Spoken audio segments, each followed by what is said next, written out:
how to handle personal property when selling a house in probate. You have a house that's going through probate and there's personal property laying all over the place. What do you do with all that stuff? We're going to get into that right now.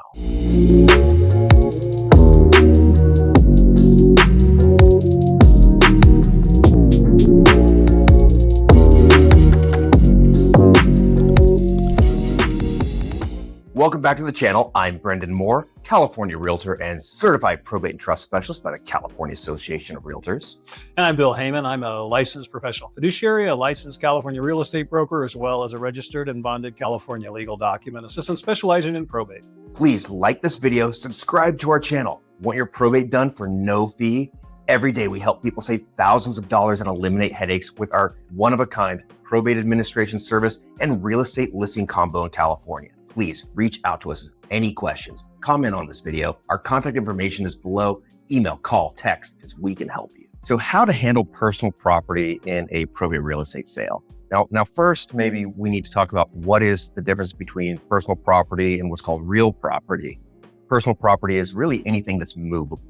Furniture, electronics, just even things like dishes, even vehicles are personal property. Anything that's movable, the refrigerator is actually personal property. But anything attached is what's called real property. And that's the term real estate. It's actually attached. That house is a non-movable, or I guess without a lot of engineering, a non-movable piece of property. Personal property, it could be all over the place. So Bill, how should someone who's a personal representative going through probate handle personal property left alone? Sure.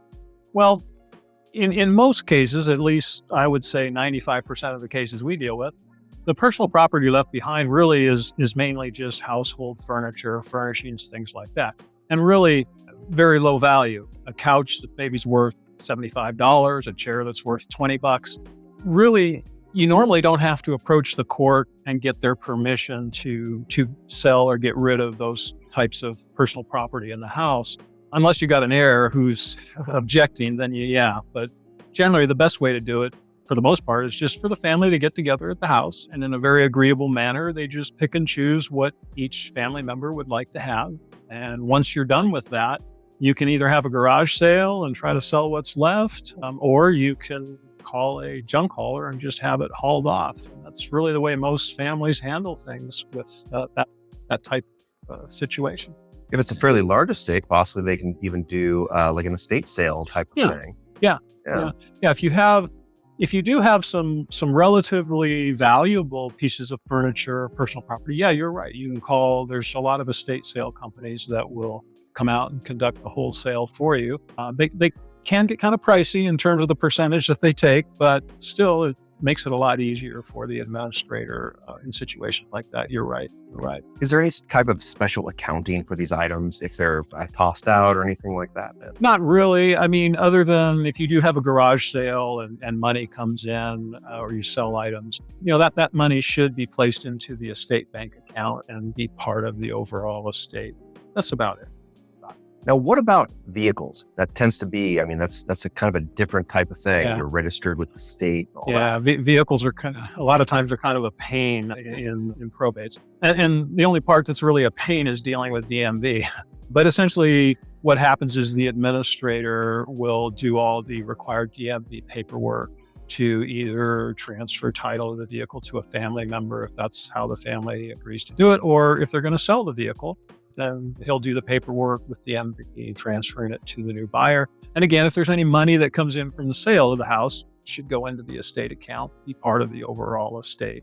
If you've got a junk vehicle, which we've had in a number of probates we've done. We do right now. The administrator can certainly call auto dismantler or junkyard and have them come out and take the car or donate it to a charitable organization, something like that.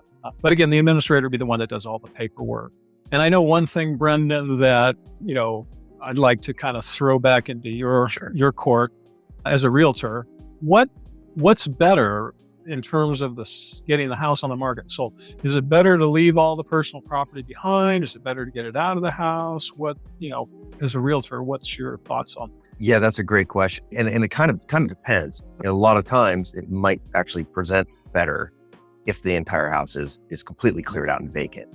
Sometimes there's some nice furniture that we can actually use for staging, but really in real estate sales in general, I like to go with a less is more approach. If you look at any photos of, say, new construction home, how they have that staged, and you see there's not a whole lot on the counters. There's not a whole lot, throughout the home. There's nice looking furniture and little accessories. I'm not suggesting that you do that with the house in probate. There tends to be that the estate doesn't have those kinds of funds or time and all that to do that type of thing. But if it doesn't look nice and it doesn't help accentuate the details of the home, I'd say it's better to have it cleared out. But if they can't, and this has been really common for some of the ones that we've done, sometimes we're dealing with one where there was kind of like a hoarder type of situation, or they've lived a long life perhaps, and they just collected a lot of items, or somebody moved in and they're basically squatting, kind of trashed the house. There's just a whole bunch of property left. And maybe the estate doesn't have the time, the money, the manpower. Maybe you're living out of state and this probate is in California and you're all the way on the East Coast or something. We've definitely dealt with that. Can you leave all the personal property behind and let the new buyer assume that? And the answer is yes. It just depends. It's a negotiation. And whenever we've had those situations, which, as we're talking, we have one right now, and we just closed one maybe in the last month, where we put a stipulation in our instructions to other agents saying seller will not have any personal property removed at close of escrow, or something to the effect of buyer will assume possession of all personal property at close of escrow at no value. And they will understand that and they will accept that as long as, the price is right, and it may affect the price. Yeah, I was just going to ask you that. I think sometimes that can put a little bit of not necessarily anything major, but a little discount in the price if that's going to be the situation. It can be, and you have to think about that from the buyer's perspective. It may cost them quite a bit to remove that. Plus, if it's a home that's maybe not like an investor type of home where it's in such bad shape, it's not going to qualify for financing or something, and it's like a single family residence type of thing, most people in that situation aren't going to want to have to deal with all that property. Yeah. So I would recommend clearing it out if the home is in good enough condition for a lender to lend on it. And we do have a video on whether a home is like that. It's I believe it's called Our Probate Sales Cash Only or something to that effect. Right. But whatever realtor you're talking with, they will help you determine whether the house that you have can qualify for that type of finance. Right. Yeah, and just to kind of piggyback a little bit on what you said, we just had one not too long ago where the seller did leave behind personal property and things like that, and was written into the contract. And it actually ended up only costing the estate, I think the total was $400 as a discount. And so that wasn't bad at all. And you can get into situations like that where it really doesn't cost the seller that much to leave behind personal property. Yeah, really. It can be very stressful for the personal representative or just the family in general. So I would like them to know going into it that it is absolutely possible that you don't have to clear anything out. It's just a matter of making sure that that's in the contract and in the terms. Okay. Yeah, well, this is all great information. So if you would like more information about the probate process in general, perhaps our most important video is linked next. It's called the Probate Real Estate Timeline. It's probate real estate from start to finish and very detailed. It will appear right now, right above Bill's head.